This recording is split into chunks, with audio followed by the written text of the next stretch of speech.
¿Cómo tener bipolaridad? Y no morir en el intento.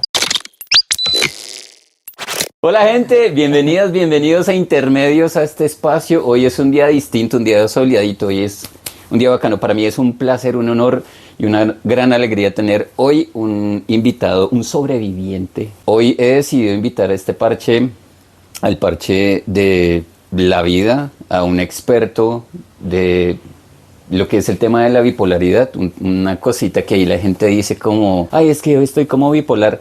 Y a mí en lo personal me conflictúa mucho que la gente utilice cierta terminología psiquiátrica y psicológica para referirse a ciertos estados de pendejez en ocasiones, ¿sí? Porque ser humano también a veces es como pendejo. Para la gente que no lo conoce, que yo creo que lo conocen un montón, Óscar Suárez, actor, comediante, clown, bailarín, bipolar.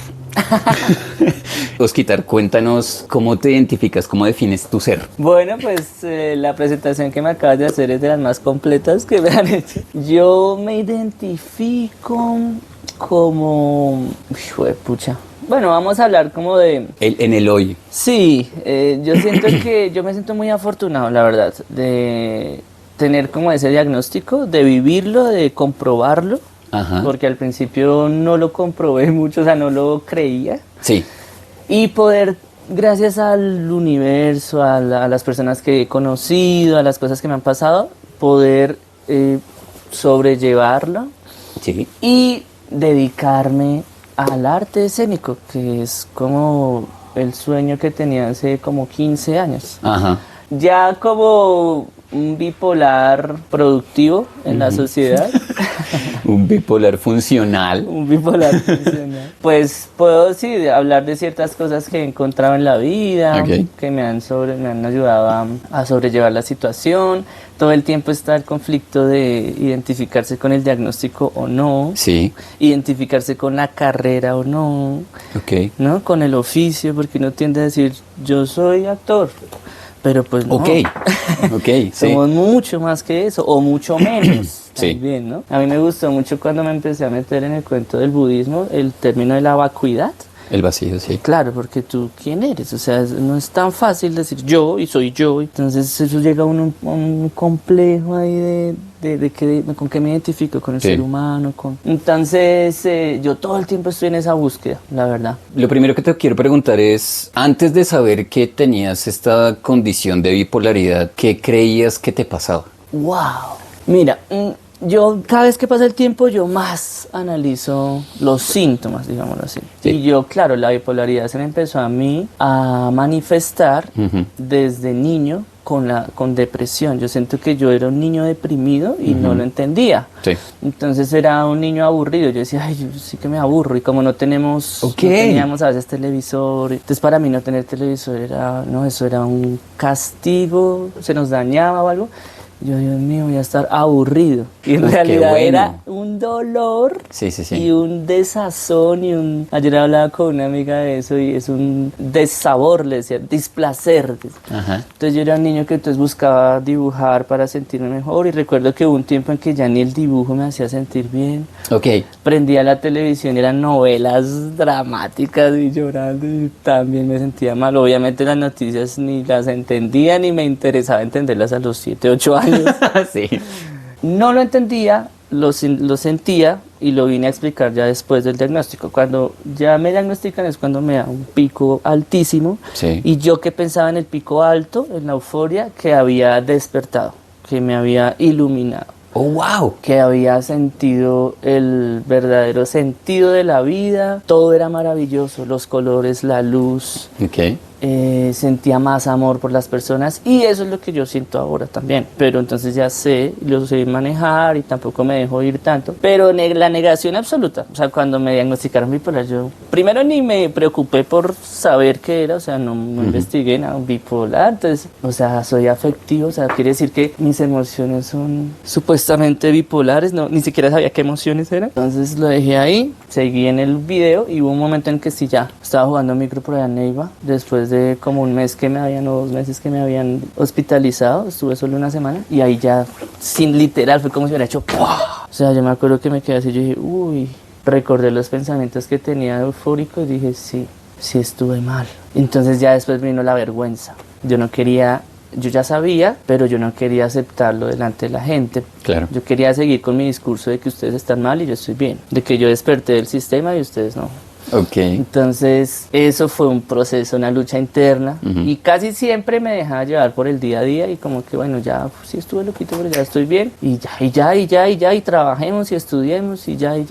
Cuando llega el otro pico depresivo, ahí ya fue como la vida se me acabó, yo no sabía, no quería, no es que no quisiera vivir porque siempre he apreciado la vida, pero era un momento en el que yo decía yo no sabía qué era el sufrimiento, no sabía. Cuando ya entré en esa crisis ya, y se fue acabando, ya fui saliendo de ese hoyo y dije, ya ahora sí voy entendiendo lo de la tal bipolaridad. Entonces ya empecé de pronto a investigar un poquito más y ahí ya fue cuando me tocó meterme en la parte espiritual, que fue la que me empezó a ayudar porque empecé a darle importancia a todo esto del mindfulness y a saber que el presente puede ser una gran solución, la respiración, el dormir bien, que yo hablaba de eso con Gonzalo Valderrama también. Y poco a poco uno lo va, o yo lo fui aceptando y también me fui identificando cada vez más con el diagnóstico. Entonces, claro, pues es que soy bipolar. Entonces, ¿qué hacemos? Llegué una vez, hace poco teníamos una cita en la Risa Cura de una grabación que se hizo de un día para otro, como mañana a las 6 de la mañana necesitamos grabar, y yo,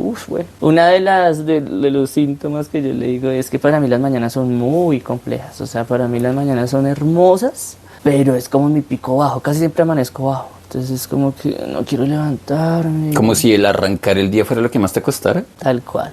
Oh. Hacia las 9 es que ya empiezo, yo lo siento, hacia las 10 ya empiezo, entonces ya empieza uno es como con el arrepentimiento de que perdí tiempo, por eso me gusta cuando hacemos cosas temprano, porque todo el día estoy como... Sí, la sensación de fui productivo, aproveché el día. Eso, las mañanas es complejas. Y logro de poco a poco, por medio de todas estas, ir saliendo y empezar a nivelarme. Y ahí estoy, sobrellevando la situación.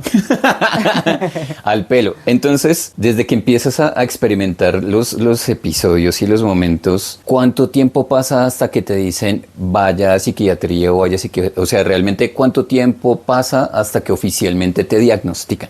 Yo le pongo, porque a mí hasta el tiempo yo a veces no sabía qué día de la semana era porque cómo fue mi itinerario, cómo era. Yo me despidieron de un lugar y entonces yo quedé relativamente libre, empecé a trabajar en la microempresa de una tía y allá se me empezó a correr más el coco, yo le digo así, la teja, porque yo trabajaba solo, con máquinas. Ajá. Entonces ya después de 2-3 horas piensa, eso era un remolino de pensamientos y empezaba incluso a cometer más errores, a cagarla más. Aparte yo todavía estaba... A mí la bipolaridad cuando fui eufórica a mí me sirvió para decirle al mundo coma mierda, o sea, yo no me la voy a dejar montar más de esto, porque yo era un niño muy sumiso, muy noble, o sea, yo no decía lo que pensaba porque me ponía a llorar. En el trabajo, solo hablaba de mis cosas con mis amigos, ya, mi familia, el trabajo, eso para mí eran como adultos. Yo me sentía todavía muy niño, a los 20 años me sentía muy niño. Entonces, de las primeras cosas que empecé a decir, pues como tienes que decir lo que piensas, o sea, no está mal. Y yo me acostaba y decía, pero lo que yo pienso no se lo escucho a nadie. Y, por ejemplo, para ese problema en el que estamos metidos, no sé, 5 o 6 personas, puede ser una solución, pero yo no lo decía. Claro. Entonces, cuando yo empiezo entonces se me fue la aguja y fue a todo el mundo a decirle todo de la cara, y usted tal, y a usted le falta amor, y no sé qué, y así un poco agresivo. Y ahí fue cuando la familia empezó a decir, Oscar está actuando raro. Me decían mucho de la mirada, porque entonces yo dentro de mi video yo decía que no tenía que sostener la mirada. Y de verdad conocer a las personas y la mentira y no sé qué. Entonces ya empiezan esos vainas que le salían a uno en internet, que es que si mira para un lado está mintiendo, que si mira para otro está recordando. Sí. Entonces todas esas cosas yo me volvía... En peliculadísimo. Claro, entonces yo creo que yo actuaba así, como que tú hablabas así. Todo el tiempo. Y ya era muy poco chistoso, ya casi no hacía chistes, todo era demasiado trascendental. Sí. Todo lo que me decía, voy a ir a la tienda. Ah, sí, ¿por qué? Eres el protagonista de Lie to Me. Ah, Lie to Me. Yo conozco una película, ¿es una serie? Es una serie. Ah, ok, es otra. Creo que tú ya me la habías recomendado. De las microexpresiones.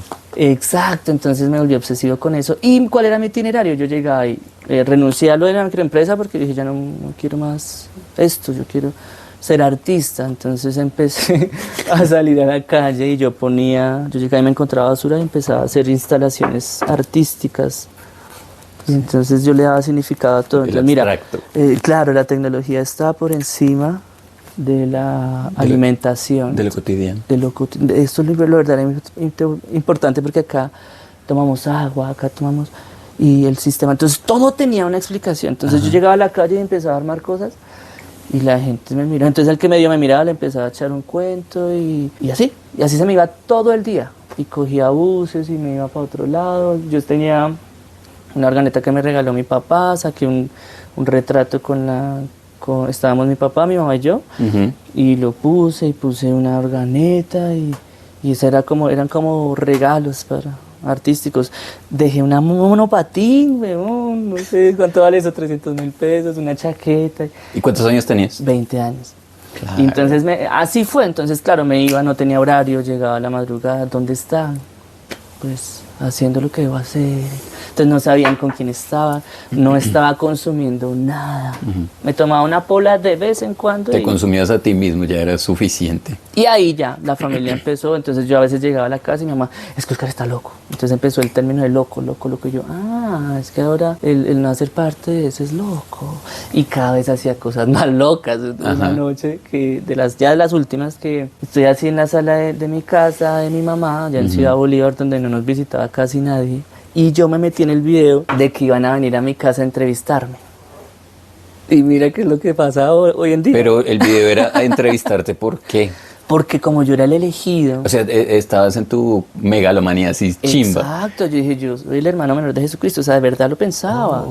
Yo iba en la calle y dije, ya entendí, yo soy el hermano menor de Jesús. Uf, qué viaje. Entonces la responsabilidad que tengo es una gonorrea, entonces empecemos ya. Entonces yo era diciéndole a la gente mensajes de amor y no sé qué, les escribía papeles y les daba. Y esa noche la ya... La palabra de Oscar. Exacto, tal cual. Y esa noche ya no me aguanté, o sea, yo dije, mañana me van a venir a entrevistar. Yo creo, mañana va a venir City TV. Yo era con nombres y apellidos, o sea, City TV va a venir. Entonces, entonces empecé a armar en el comedor una construcción de objetos como así en pirámide. Y ya como a las 2 de la mañana mi mamá ya no se aguantó más. Y yo, ¿qué está haciendo? Y sale, y cuando yo estoy así de espaldas, y cuando la volteo a mirar, tengo un papel que dice loco. O sea, escrito así al revés. A lo bien. No, ya cuando mi mamá vio eso, dijo, no, Oscar. Entonces yo, me tengo que ir. Porque esa era otra cosa, que yo era muy impulsivo. O sea, si yo estaba acá y me daban ganas de patinar, chao. Echaba todo a la borda y no va a patinar, lo siento. Sí. Entonces, me va a patinar. Y eso sucede en tu pico de euforia. De euforia. Me va a patinar y le digo a la madrugada, mi mamá me va a patinar. Y mi mami, no, ¿cómo se va a ir hasta ahora? No. Entonces me echó candado. Y ahí sentí que un ataque de pánico. Entonces me fui a la terraza y me salí, o sea, que quedé colgando hacia afuera. Le dije, o me abres o me boto. Ya le abro. Entonces todo eso pasaba, todas esas cosas pasaban. Claro. Y yo conseguía lo que quería, era muy curioso, weón. Una vez llevaba a mi sobrina pero en los con brazos. esa cara, ¿cómo no, weón? No, weón. ¿Sabes? Me acuerdo más de pequeñas anécdotas. Hubo una que tenía a mi sobrina, así, ella tenía por unos 5 añitos, yo creo, algo así. Entonces yo le decía, tú puedes conseguir todo lo que quieres, bebé. Entonces la empezaba a meter en ese cuento. Y pasamos por una cuadra y una casa tenía todo volumen, música muy chévere que casi no se escuchaba allá en Ciudad Bolívar, como música ochentera, como house. Ajá. Allá escuchan salsa, vallenato, reggaetón. Y disparos. Y disparos. Mucho. Entonces le dije, espera. Escuché la música, le golpeó al man y en una conversación lo convencí de que me prestara el CD que estaba escuchando a toda mierda. A un perfecto desconocido. A un perfecto desconocido que ni alcanzaba a ser vecino porque eso era muchas cuadras lejos de mi casa, o sea, jamás me había visto ni nada. Y el man le pareció muy rara mi personalidad y dijo, sí, yo te lo presto. Pues después se me olvidó dónde vivía el man, claro, o sea, que discúlpame si alguna vez llegas a ver no, sí, eso es de 2000. Pero llegaba a ese punto, entonces, claro, porque yo decía, puedo conseguir lo que sea. ¿Sí me entiendes? Porque claro, pasaban esas cosas como que la gente me copiaba, la gente desconocida sobre todo. Y ya, entonces llegaba a la casa y todo el tiempo loco, yo no lo aceptaba. Ya la última noche iba a dar un mensaje desnudo a la calle, como 7, 8 de la noche al barrio. Entonces me meto al baño y yo escuchaba a Dios, ¿no? Entonces Dios me dijo, tienes que salir desnudo para mostrarle a la gente la verdadera esencia, para que no tengan tanta vanidad, etc. Y yo le decía, no Dios, pero es que desnudo, espérate, no, déjame. Entonces yo así hablando con él Y entonces le dije, voy a irme sin camiseta. Y ella Sí, aquí para arriba, y, ya descubierto. y en chancletas. Ok. Porque para mí mostrar los pies era algo muy íntimo. Entonces dije, y me fui corriendo. Y bajando había un vecino y me dijo, uy, ¿qué le pasó? Y yo, nada. Y yo me quedaba así, mira. Y el man me miró. Como el señor Burns, traigo paz, traigo amor. Tal cual. Qué video. Y en una llega, entonces me dice, ¿qué pasó? ¿Lo robaron? Y yo como que a mí me han robado muchas veces, no sé qué. Y el man se quita el buzo y me da su buzo. Y esta hora en la que no se lo he pagado, Dieguito, te debo. Te debo un bono de coa. Entonces, O sea, usualmente cuando tienes un pico de euforia, robas a alguien sin querer. tal cual, weón. Mira, sigo descubriendo cosas, ¿sí? Entonces el man, pero yo sentía que eran ofrendas, porque no es que yo era el elegido. Claro, estabas en el video. Entonces ya me meto, listo, gracias. Sí, yo como que te va a ir bien. La pasé contigo. Y el man se fue para la casa y yo seguí mi camino hacia mi parque y allá estaban ya mis amigos de toda la vida. Sí. Que eran los de, bueno, ya sabían, Oscar está mal, ya ahorita viene la hermana. No sé, miremos a ver qué hacemos, no lo dejemos ir. Contención. Ese era como el acuerdo entre amigos y mi hermana, no lo dejen ir. Mi mamá sí se quedó en la casa. Tan llegó yo, entonces un amigo empieza a darme más, a echarle leña al fuego. Bueno, ¿qué es lo que quiere decir? A mí me dicen chiqui en ese parche. Sí, sí, sí. Entonces, sí, que entonces yo necesito, dijo, le traigo que un carbón, un spray, para que escriba algo. Yo, sí, me trajo un carbón. Y entonces una cancha de micro de barrio, yo escribí, la revolución humana, el anarquismo es la solución. Y un amigo, pero póngale B larga, que sea más revolucionario. Ay, sí, entonces le puse, todo era, que al revés la N, no sé qué. Y yo, breve, entonces ya sentía que estaba... Y llegó un borracho. Y el man empezó a decir que yo tenía amigos traidores. Entonces yo, este man sabe. Y el man, porque el man se metió en mi video. Decía que Judas, que el traidor, que ojo. Y el man todo borracho. Yo, sí. Entonces ya empecé yo con mi discurso. Entonces ya eran amigos del barrio, vecinos que me habían pillado por ahí. Yo en ese parque montaba mucho tabla. Entonces era un pelado que se la pasaba ahí. Ahí está el chiqui, ¿qué pasó? Entonces se acercaba gente y yo empecé a hablar. Y había un pelado que no lo conocía bien, pero pues yo sabía que era el barrio y pasó. Entonces yo estaba hablando de las apariencias y la vanidad y tenía unos tenis skaters y yo, vea, por ejemplo, él tiene unos tenis y él ni sabe montar tabla y eso se llama vanidad. Y ese man se devuelve y de una, ¡pum! O sea, eso no fue preguntando. Y mi hermana por ahí lo cogieron, no le pegaron, supieron actuar, entonces, no, es que está loco. O sea, para mí la palabra loco era muy fuerte en el momento, como que me alcanzaba. Y yo, creen que estoy loco. Entonces yo llegué y me senté y empecé a decir, claro, estos son los romanos. O sea, ya cada vez, no te digo, más me alimentaba. Y ya esa noche llegó la ambulancia y la enfermera se baja y me dice, ¿cómo te llamas? Y yo le dije, Chiquimán, porque yo sentía que era mi nombre de profeta. Y todos como, no, Oscar. Todos. Y ella de una como que entendió y dijo, sigue. Y me inyectaron y cuando amanecí ya estaba en el hospital. Me intenté escapar esa noche, no me dejaron, me amordazaron. Ahí fue cuando intenté botarme de un segundo piso por la ventana, que menos mal era una ventana de seguridad, y reboté. Mi mamá tuvo que pagar ese vidrio. Y aguanté. Para mí era un reto en ese hospital aguantar los ataques de pánico, que yo hasta ahora sé que son ataques de pánico. En el momento yo decía, es algo que no puedo controlar y no puedo quedarme. Esto era imposible. Yo no podía estar tranquilo. Y volteé a mirar y pues personas también con trastornos psiquiátricos, entonces cada quien actuaba. Entonces había un man que se la pasaba todo el tiempo. Había otra señora que caminaba así, decía, Padre nuestro, y así, entonces cada comportamiento, entonces yo decía, no, pero yo no soy esto, yo no estoy así. Entonces empezaba a confundir, entonces me escapé a la semana, así me les logré escapar. Y ahí yo dije, bueno, me toca bajarle un cambio y simular que no despertaba. Que no soy el profeta. Y entonces en ese simular ya empecé a estar más tranquilo, mi familia fue muy inteligente, ellos dijeron, ¿sabe qué? Déjelo sano.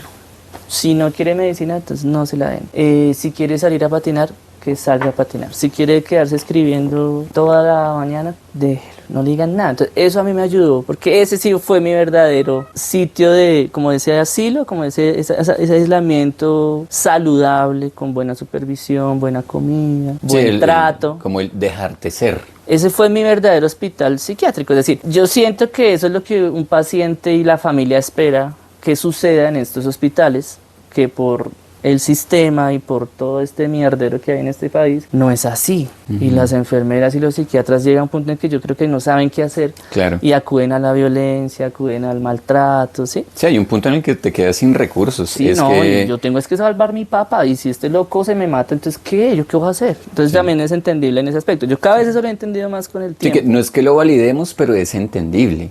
Y como te digo, mi familia, déjelo sano. Entonces yo ya empecé como poco a poco, cuando te digo ya, se muere mi abuela, me toca ir a Neiva y allá me doy cuenta de todo lo que pensaba yo. Cuando vuelvo a Bogotá, entonces yo ya estaba un poquito más.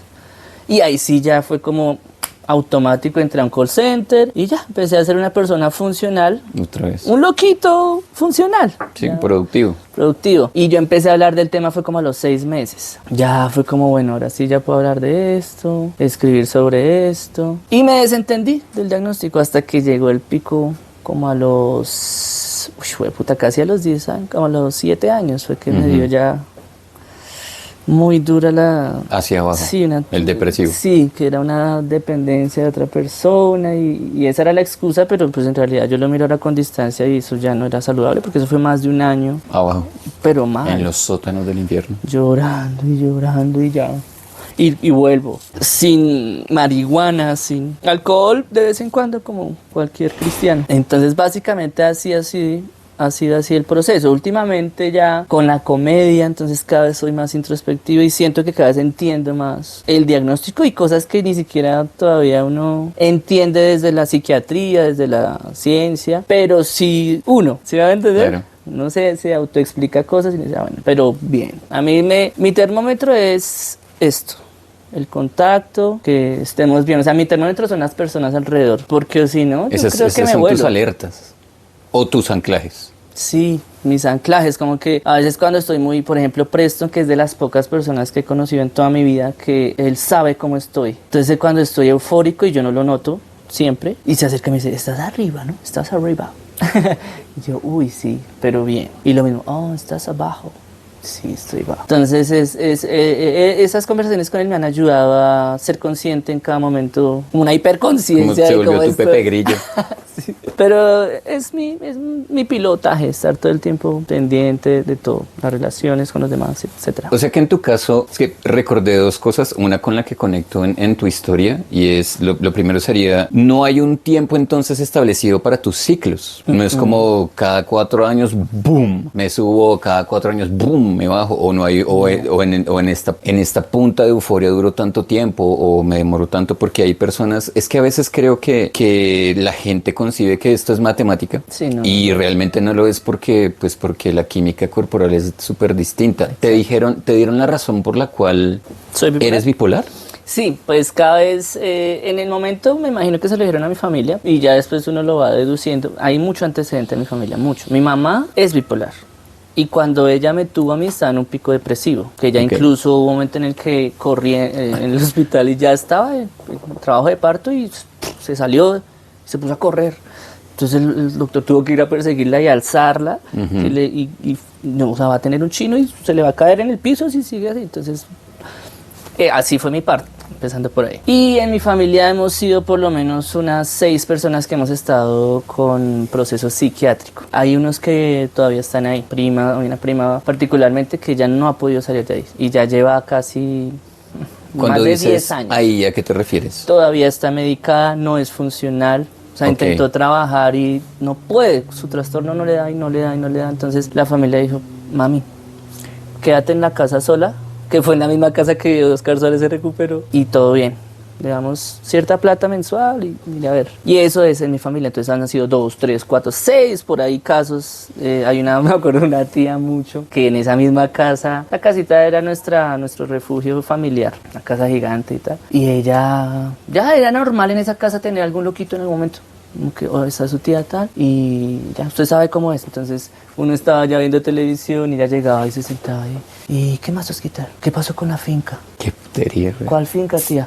Cállate. No, pues la finca. Déjame hablar. Entonces eso pasaba constantemente. Mi mami es una persona, un personaje, weón. O sea, ya cuando está eufórica, eso ya se lleva a todo el mundo. O sea, ella le vale huevo y hace un show de stand-up, literal. Se para a remedar y O sea que también el pico de euforia es distinto entre cada persona, Claro, sí, porque depende del personaje en el que se mete. Ujú, porque incluso mi mamita, ella siente, o sea, incluso el diagnóstico que le estoy dando es mío, Sí, porque sí, sí. ella le dieron fue el diagnóstico de depresión en su momento, pero yo analizo su comportamiento y digo, mi mami es igual que yo, o sea, Claro. es muy Calle bipolar. conoce calle. Sí. Entonces yo le echo la culpa de eso, es algo químico, es algo que viene, Claro. siento yo en mi familia. Mi Ok. papá también era muy depresivo, pero pues él murió muy joven, entonces no pudo manifestarse más su locura. Yo ahí te boto un dato para hacerte la segunda pues, como pregunta, y es, el dato es, alguna vez, como sé que eres muy ñoño, afortunadamente, muy de buscar respuestas por fuentes de conocimiento alternativas, ¿has visto o has revisado tu árbol genealógico, o sea, transgeneracionalmente? Porque que haya 6 casos, es como en mi familia, la mayoría de nietos varones de la primera tanda de doña Carmen tuvimos situaciones de consumo. Y tú y yo sabemos y creemos que las coincidencias no existen, ¿sí? Entonces no sé si te ha llamado la atención o de pronto habías optado por buscar una respuesta. Es más, no sé si te habías hecho la pregunta de, mierda, esto está curioso porque somos varios, ¿sí? Ya somos la Liga de la Justicia de los Bipolares, ¿sí? Entonces no sé si has buscado como respuestas por ese lado. Sí, yo siento que no todos hemos sido bipolares. Por ejemplo, Ok. mi tía, yo siento que ella era más esquizofrenia. No sé, igual. Es que todo es tan complejo, tan particular. ¿Pero es tu familia materna o paterna? Materna. Materna. En Tú la eres paterna. Suárez Chaparro. Chaparro, o sea, eres de los Chaparro. De los chaparros. Chaparro. Y más de los amorochos, es decir, de la familia paterna de mi mamá, es decir, Claro. por toda esa dinastía amorocho. Mi mamá es chaparro amorocho. Entonces es la mamá de ella es amorocho, pero el abuelo es como de ese abuelo, yo no sé. Por ahí viene. Por ahí, Está chévere. por ahí, Ok, ahí todo está. ese parche. Hay un misterio y todos chévere. son mayores que yo, es decir, siento que soy el único de mi generación de la familia que tiene un visaje. Y espero que sea el último. ¿Se va a entender? O sea, está abuelos y los hermanos de mi abuela tienen. Ujú. Los hijos, es decir, mi mamá y sus primos tienen. Van 2.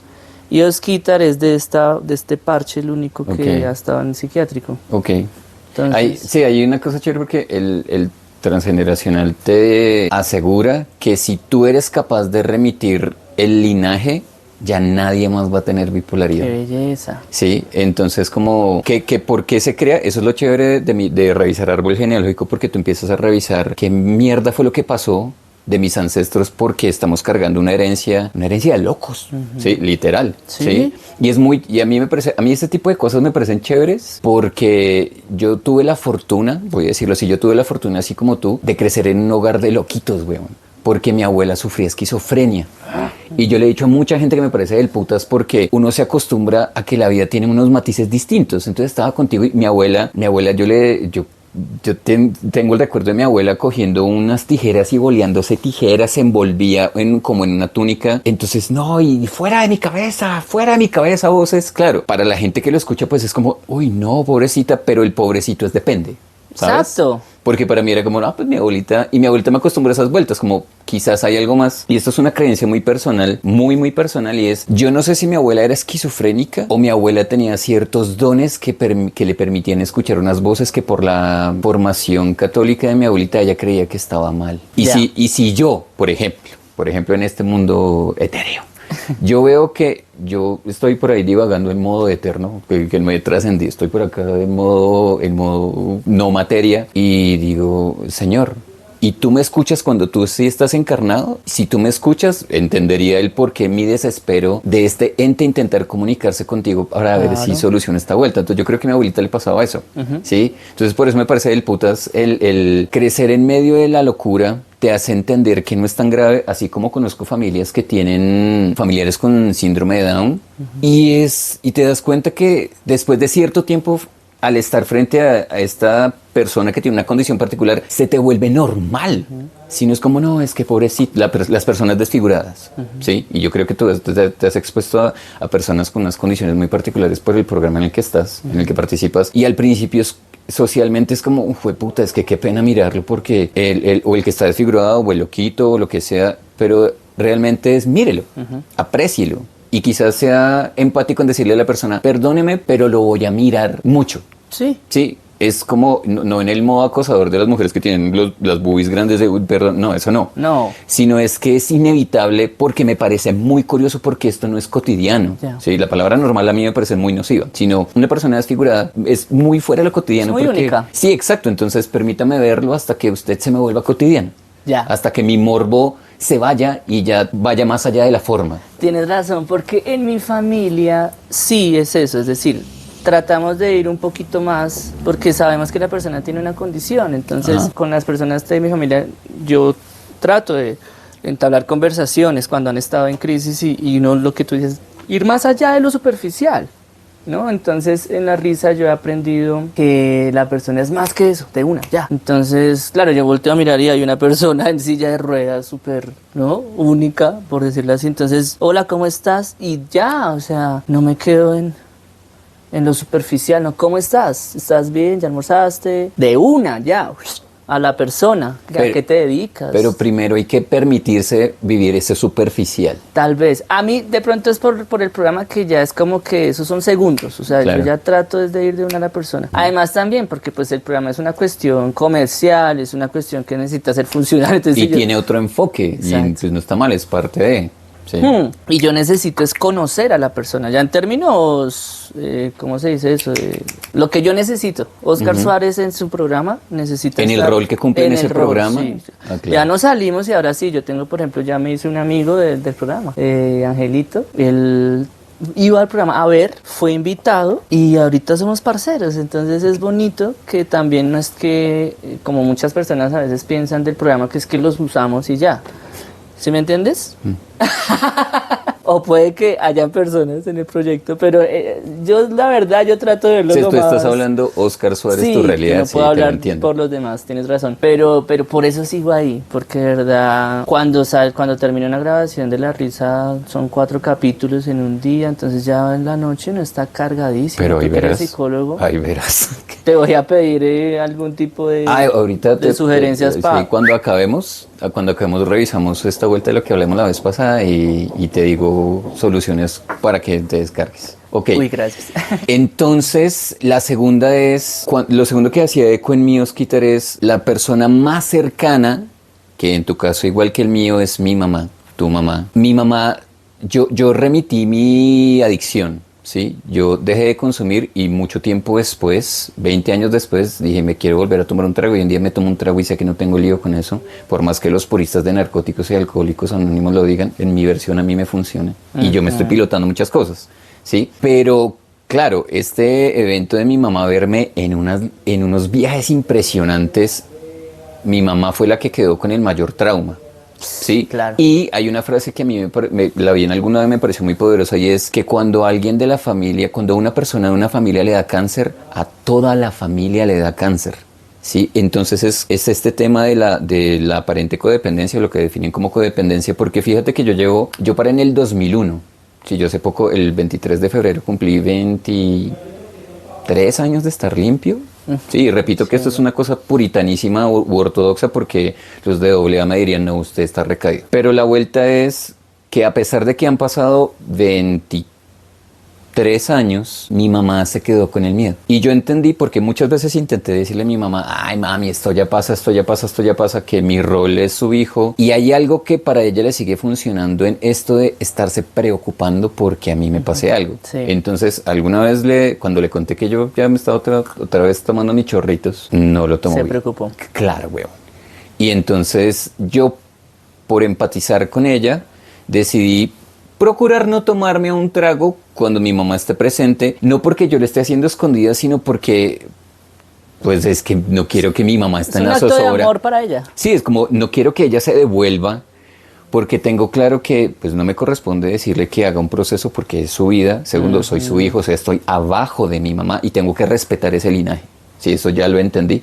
Ya esa soberbia del hijo, chao. Del Sí. hijo que supera a sus padres. Sí, que no, como estudió. Ujú. Entonces fue como, y si todavía ella se vale de ese miedo, es porque algo beneficioso le trae a ella. Tal cual. En el caso de tu mami, también como me lo compartes de que también tiene una característica, ¿cómo lleva o cómo crees o cómo te ha contado tu mami que reacciona cuando te ve en estos picos? Pues ella Uy, es que yo la admiro mucho porque ella es muy paranoica, es decir, ella es de las que, cuidado, se cae, porque si se cae, eso estalla y le cae en el corazón y a esta hora ponemos a cuerpo en un hospital. Así es. Ajá. Pero cuando hay problemas de verdad, ella respira y es muy sabia. Entonces, cuando yo estuve en la primera crisis, bueno, yo sí la vi un poquito alterada porque era algo muy nuevo para ella, saber que su hijo, yo creo que ella tenía miedo de que alguno de sus 4 hijos fuera a caer en un hospital psiquiátrico y justo el menor. Entonces ahí sí la vi un poquito, me lloraba, no se hallaba. Cuando ya me diagnostican, cuando ya me escapo, entonces yo ya, la euforia me hizo tener cada vez menos secretos. Entonces yo ya acepté que en mi familia, sí, yo he fumado marihuana y de vez en cuando la fumo y no está mal, pero yo les hacía énfasis, pero yo en este proceso no he fumado y no había fumado. Entonces eso fue uno, por ejemplo. Mi mamá obviamente satanizó la marihuana. Como Porque muchas de en las ese mamás. momento yo la había probado hacía 2 años. Mi papá era consumidor habitual de marihuana, entonces mi mamá tenía ese miedo y ella empezó a satanizar. Y eso no, por favor, Claro. Oscar, no, trago de vez en cuando, pero los psiquiatras le dijo que ni trago ni marihuana, entonces por favor. Y ella, poco a poco los años le fueron dando tranquilidad, porque lo que te digo, pues yo me volví una persona muy funcional. En la universidad fui muy buen estudiante, es decir, yo después de esa crisis al año entro a la universidad y nunca perdí ni una sola materia. Entonces eran cosas que mi mamá veía estudiando, me veía tranquilo, yo pues me le rebuscaba, entonces ese era más el juego, bueno, este chino se está rebuscando, bueno, menos mal, está bien, está bien, está bien. Cuando me llega el pico bajo, que fue a los, como te digo, en el 2013 fue que me dio duro, y en el 2007 fue la euforia, entonces estamos hablando de 6 años después. Y curiosamente, hablando de los ciclos que me dices, en el 2019, es decir, 6 años después, me volvió a dar otra crisis depresiva. Sí. Entonces pareciera que si los 6 años, ahorita tengo que estar pendiente en el 2025 de que no me vaya a dar nada. Hay que aprovechar este año. Hay que aprovechar este año. ¿Y el 25 sería de arriba o de bajada? Vaya una ¿O es saber. así ruleta rusa? Es ruleta rusa porque ha sido euforia, bajada y bajada. Esas han sido mis 3 crisis densas. Entonces mi madre, en la primera bajada, yo creo que ella entendió mucho, entonces ella lo que hizo fue, ¿qué necesita? Yo le dije terapia, o sea, ya no podía más. Hubo un día que me levanté y le dije, mami, Ya ahí pediste se me ayuda. salió de las manos, necesitamos ya un psicólogo, y me dijo, breve. Al otro día yo ya estaba en psicología y al otro día ya estaba en psiquiatría porque pues vengo de tal, y me dijeron, no, todo bien, vaya para psicología que no es tan grave. Entonces psicología, eso fue algo que mi mamita de una entendió ya. Cuando me dan el 2019, 6 años después, se viene a vivir ella para acá unos días y era como siempre, ella pues yo creo que también por su poca investigación y tal, pues ella le echaba al exterior, ¿no? Bueno, Sí, sí, ¿por sí, qué? sí, sí. Entonces toca que hacer esto, entonces hablemos con ella para que venga y no. Pero pues yo en el momento tampoco lo entendía, ¿no? Claro. Y llega un punto en el que ella como que ya entiende que va a pasar. ¿Se me va a entender? Ella Como ya, que lo ve venir. sí, ya bueno, el chino llora y alimentémoslo bien, el apetito se me va para la mierda, o sea, Claro. yo puedo durar sin comer, entonces, y yo también, como acto de amor tuyo, yo digo, bueno, mamita, voy a comer así no tenga hambre, de esto voy a salir, y entre los dos, entonces yo ahorita soy mucho más abierto con la marihuana. Entonces ella, bueno, ¿y qué? Entonces al principio, no, Oscar, no. Entonces, yo le veía el terror en la cara, como, ¿cómo así que está consumiendo esa vaina? Cuando le digo, mami, pero dejé el trago. ¿Te acuerdas lo que yo hacía con trago? Porque mi mamita no, ella me conoce todos los secretos, todas las locuras que yo he hecho. Ella ha sido mi confidente, también a mi manera, ¿no? Porque como tú dices, yo estoy abajo y yo entendí eso hace muchos años de no llevarle la contraria. Entonces ella hizo unas cosas que yo digo, Dios mío. Y yo... Tienes toda la razón, madre. Sí, cuando me da la oportunidad de hablar, pues le doy mis puntos de vista y con ella me toca hacer una transformación. O sea, yo voy a saludarla, yo, Entrar en el personaje. claro, o sea, yo debo respetar a mi mamá. Claro. Y ella es una persona que ha sabido hacer las cosas, porque es que no va a cambiar a los cuchos a los 60, a los 70 años, no. No, bueno. Esa batalla se perdió hace años. Entonces mi madre, ya en la última crisis, ya poco a poco, y con esto entonces, bueno, usted consume ni cada cuánto, y no sé, bueno, ay, no sé, pero está bien, yo lo veo bien, bueno. Me revisa como el peso, me coge así, me dice, bueno, yo lo veo bien. Entonces, ella siempre ha estado conmigo desde o sea, a mí lo que me gustó de la euforia, de la crisis eufórica, es que para mí la vida era perfecta. Para la familia fue muy hijo de puta y para Claro, mis amigos. weón. Pero yo entonces cuando yo ya aterrizo, yo digo, bueno, yo tengo que también pensar en ellos. porque no solo yo y yo, entonces sí sufro solo. Y a mí salir de los picos bajos, la solidaridad me ayuda mucho.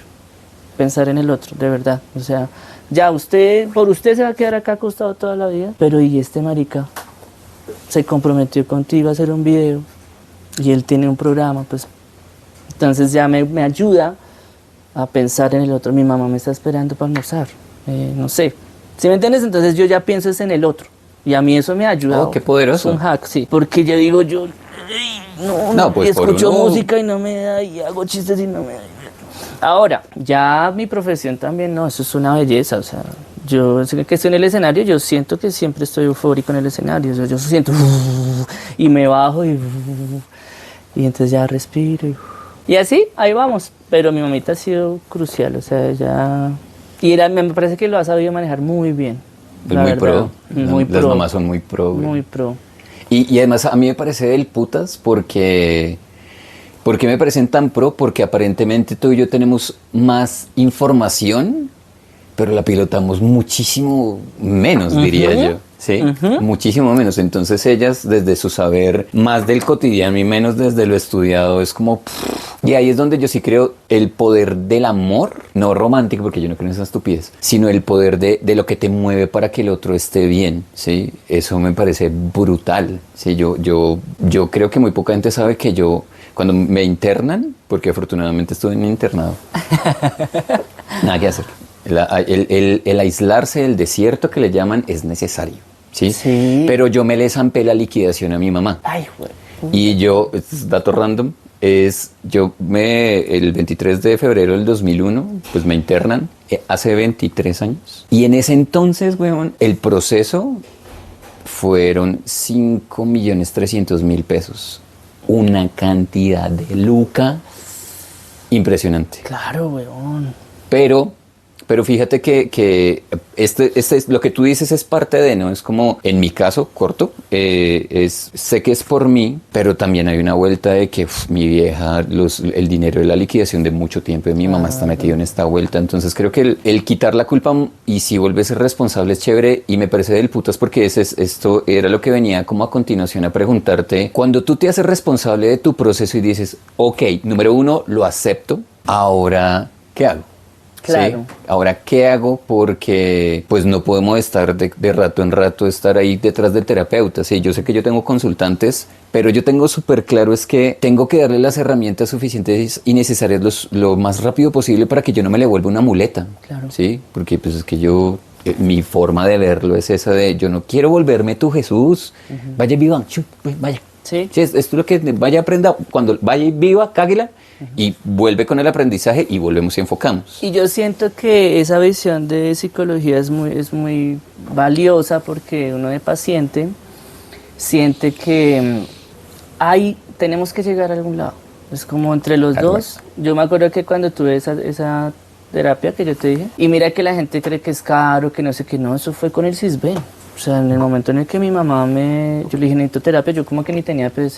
Y ella hizo las vueltas en un día, y al otro día yo estaba por allá en la mierda, en Mason, por una arborizadora, en la mierda arriba. Que hasta me daban miedo de que me robaran por allá, eso, unas yayas.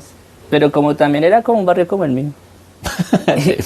Y la psicóloga me senté y me dijo, bueno, ¿cuántas sesiones? Yo creo que 8 sesiones. ¿A dónde quieres llegar? Uy, eso a mí me pareció como... claro, si Nunca nos hemos preguntado eso. ¿Qué quieres? O sea, yo dije, no, yo quiero sentirme bien. O sea, de verdad, quiero estar tranquilo, ese dolor lo quiero ya afuera. Entonces, poco a poco, muy inteligente y muy jovencita ella. Y incluso yo a las 6 sesiones yo no volví porque como que me intentaron robar allá. Y algo pasó, que me quedaron faltando como 2 sesiones, pero weón, eso fue muy valioso. O sea, literal, yo salí de esa crisis por la terapia sin medicina ni nada. Y aquí quiero botar un comercial que de pronto la gente no conoce para que continúes, y exactamente, no todos los procesos terapéuticos hay que pagarlos, no porque no tenga un valor o un precio, sino porque claramente hay gente que no tiene los recursos. Y de pronto, si usted está viendo esto y no lo sabía, en Bogotá, yo creería que en Colombia, la mayoría de las universidades que tienen como carrera psicología tienen atención gratuita a las personas.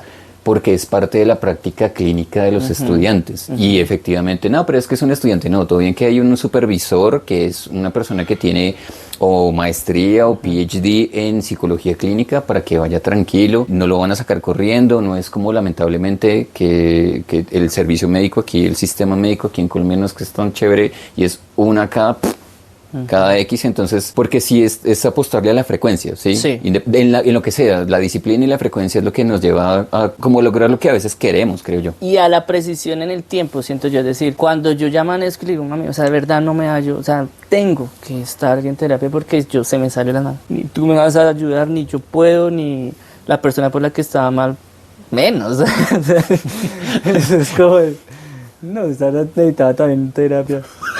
Sí, es como... Donde quiera que estés. Y claro, lo que tú dices, cuando es en el momento que es, y uno tiene que sacarle el jugo a las cosas, como pues la universidad también es un sistema, el colegio, todo es un sistema, pero pues bueno, no tenemos de otra, o sea, nos toca claro. jugar este sistema, y la verdad yo sí creo mucho en la psicología, más que en la psiquiatría, no por ciencia, sino por sistema, es decir, el sistema psiquiátrico acá me parece que está muy, o sea, descuidado. Los psicólogos como no se meten con droga y sino ya es puro pensamiento, pura conversación, digamos que hay más libertad de cátedra, digámoslo así. Sí. Entonces es muy lindo saber que el psicólogo, cada psicólogo tiene su forma de camello. Sí. Y si uno de paciente les copia y confía en ellos, a mí me ha ido muy bien con la psicología. Yo amo la psicología, la verdad. Entonces, cuando yo recibo el diagnóstico, tú me preguntaste que qué hice, ¿no? Sí. Pues al principio sí, lo que te digo, yo no lo creí, o sea, yo no me interesaba eso. Fue años después que ya empecé a comprenderlo y a tratar de empaparme un poco más del tema para... O sea, mi objetivo siempre ha sido es no sufrir, weón. de mi crisis depresiva, yo digo, yo vivo es para vivir un poco más tranquilo, es tratar de vivir cada vez más tranquilo. Y el temor siempre está, claro, de volver, weón. O sea, ¿sí me entiendes? Yo le tengo mucho miedo a las tusas, por ejemplo. Y yo ya he vivido un par de tusas después de eso y ya digo, sí se podía, sí se podía, digamos, sufrir con mesura, ¿sí me entiendes? O sea, no, sino ya, estoy triste, todo bien. Y eso que me dices me parece súper poderoso porque yo siento, creo que te lo había dicho, yo siento que de tanto contenido y de tanta prostitución del lenguaje, yo creo que a la gente se le olvidó que la tristeza existe. Sí. Ahora todo es deprimido. Estoy deprimida, estoy depre, entonces como se nos volvió tan popular y tan del cotidiano, a la gente se le olvidó la tristeza y claro, o sea, realmente usted puede haga los test que quiera en internet. Si usted cumple con ciertas características, es posible que tengas tal cosa, es posible, pero repito, vaya alguien que sepa le diga sí, o que te diga no seas pendeja, debe estar viendo cosas en internet, porque está la retroalimentación del otro, ¿sí? Porque es como como cuando no era pelado que preguntaba como tips de sexo, que es como un ciego guiando un ciego. Sí, claro, ¿sí? Entre pelados. Ya en la super experiencia, nuestros 14 años, no van a cambiar. Sí, eso no funciona. Entonces, es por ese lado. Entonces, me quedan dos cosas por preguntarte. Una, ¿hay una especie de red flags para que ya digas, uy, voy para allá? ¿O todavía no has sido como consciente de esos red flags? Sí, claro. El sueño. Por ejemplo, si yo siento que estoy muy trasnochón, yo mismo tengo que dormir. O sea, porque yo cuando estaba eufórico dormía muy poco. Claro. No es que yo salía cada rato, ya fuera 1 de la mañana, 2, 3, 5, y dormía muy poco, entonces cada vez los pensamientos son como más ilógicos, digámoslo así. Eso uno. Y digamos que cuando es para abajo, pues el red flag ese se siente. O sea, yo siento como que uy, yo no puedo dejar que esto se vuelva a mi día a día durante un año, que ha sido las crisis de depresión. Estoy triste hoy, y no estoy deprimido. O sea, siempre trato de, a pesar de que yo tengo ese diagnóstico, no dejarme ganar por el diagnóstico y no identificarme tanto con el diagnóstico. Entonces yo digo, bueno, puede que en ese momento me hayan diagnosticado bipolar, puede que ahorita ya tenga otra cosa o no tenga lo mismo, o bueno, digamos que a medida que pasa el tiempo sí, como que compruebo que sí está, porque verdad, esta lucha es para mí, es diaria, la verdad, es diaria. Sí. Entonces, los red flags están en la conciencia. Yo no puedo dejar que esto me gane. no puedo dejar que esto me gane, o sea, este problema tiene solución, todo bien, vamos para adelante. Entonces la meditación me ayuda mucho, la respiración, el presente y el entorno, es decir, a mí me importa mucho tener un entorno adecuado, porque yo siento que una persona cuando está afectada psicológicamente se nota mucho en su entorno, mucho. Entonces tampoco quiero ser un obsesionado con el orden ni nada, pero siento que si hay una especie de armonía, digo, bueno, si puedo recibir a alguien en mi casa y se siente a gusto es porque estoy bien. Lo que yo te digo, la gente es la que a mí me da... Un día que yo estaba en el 2019, que ahí también me azaré, y yo estaba con el mago. Y entonces le dije algo, le pregunté algo que resultó como un poco confuso, es decir, como que él se me miró y dijo... Entonces yo le dije, ¿será que la llamo? Y él me dijo, sí, llámala porque me hizo así. O sea, él con mi mirada me dio a entender de que no me estaba viendo bien. Ok. Y ese gesto se me quedó y yo dije, bueno, en ese momento llamé a la persona con la que necesitaba hablar para aclarar ciertas cosas porque si no me iba a ir. Y así, entonces, por ejemplo, ese gesto del mago yo lo tengo ahí claro. Entonces, para mí es muy... Porque si no, a mí se me va, weón, a mí como que se me va la vida. Lo que hablábamos ahorita de las personas cuando empiezan a hablar y se pierden de la conversación, por ejemplo, para mí es muy... Yo tengo que estar en la conversación, acá, no se vaya. A los profesores les pasaba mucho eso, ¿no? Yo tuve profes en el colegio y uno lo notaba, yo decía, pero este man... Y uno a los 12 años, uno que le va a andar debatiendo a un cucho de esos. Cuando uno escucha, no, es que ese cucho viene a veces de la noche al colegio a dictar clase. A nadie. Y viene encorbatado y... Entonces, claro, yo he tenido contacto con loquitos desde siempre. Qué chévere. Y los red flags son acá mismo y la gente. Sí, además, si me haces pensar en esto, yo lo descifro, tu versión la descifro en mí como en el pico eufórico son ideas, es mental, en el pico depresivo está emocional. Tal cual. Chévere. Así es, tal cual. Listo, para cerrar. Y agradeciéndote un montón es tips, consejos, sugerencias económicos baratos de no invertir dinero para que si me identifico con esta situación puedo poder pilotear el estar mejor, estar tranquilo. Wow. Yo la verdad digo que la meditación es una vaina muy poderosa, de verdad. Yo ya llevo desde el 2019. Ya como 5 años prácticamente practicando la meditación y uno siempre va a sentir que es un inexperto, uno siente que lo hace mal, porque pues uno ve esos monjes y de puta que duran 1 hora así. Claro, pero ¿cuánto llevan en esa vuelta? Exacto, y ellos están dedicados a eso. Pero yo sí les sugiero, es muy sencillo, o sea, en teoría es muy sencillo la meditación y de verdad te ayuda mucho a estar. Es barato, no vale nada. Si puedes... Psicología, eso sí. Te iba a hablar de eso, mira. Hay algo importante que hay países europeos, sobre todo, donde la gente tiene cualquier cambio en la vida, en el estilo de vida, de una psicología, de una. Te separaste de una, o sea. Sí. Te saliste del trabajo o te despidieron, cualquiera de los dos, de una. Hubo un conflicto en tu familia, perdiste una herencia, de una. O sea, cualquier cambio que represente algo radical en tu vida, es terapia. Entonces, eso yo lo sugiero también. O sea, si tú tuviste un cambio, te despidieron, terminaste con alguien, incluso cambios positivos. Sí, por supuesto. De una. Si tienes la posibilidad, terapia, porque es muy rico sentirse uno con un coach, con alguien que lo va a escuchar a uno, que le pone ciertas metas a uno. Y esas dos serían... Yo la verdad no le sugiero nada más a la gente. Maravilloso, ¿no? Es que además que a veces como que tener muchas opciones también nos enloquece, güey. Sí, claro. No, sí, uno podría, que la música, que esto, que haga SEO así. Por eso le pregunto ya a mi experto invitado en bipolaridad, porque creo que es más desde cómo te ha atravesado la experiencia, creo que es más fidedigna el testimonio, güey. Claro, ¿sí? y que esto me ayuda también a mí irme... ¿Sí? O preguntando más cosas, o respondiendo encontrando algunas. otras, claro. Uy, marica, muchísimas gracias. No, a ti. Óscar Suárez, claramente durante el video aparecerán tus redes sociales para que sigas siendo el actor cómico de muchos. Marica, gracias por abrirme las puertas de tu casa, gracias por ser el pionero de este espacio de invitar los especialistas en cómo sobrevivir y no morir en el intento. Marica, más que agradecido. Y ustedes, si tienen alguna pregunta, alguna duda, si quieren ver el contenido de este man que es muy chévere, si tienen dudas acerca de, yo me identifico con esto, comente. Gracias a la gente que se quedó a ver esto. capítulo largo pero valioso. Y pues nada, nos vemos a la próxima. Y recuerda que tu bienestar y tu salud emocional y mental no es entretenimiento. Adiós. Chao. Papi, gracias.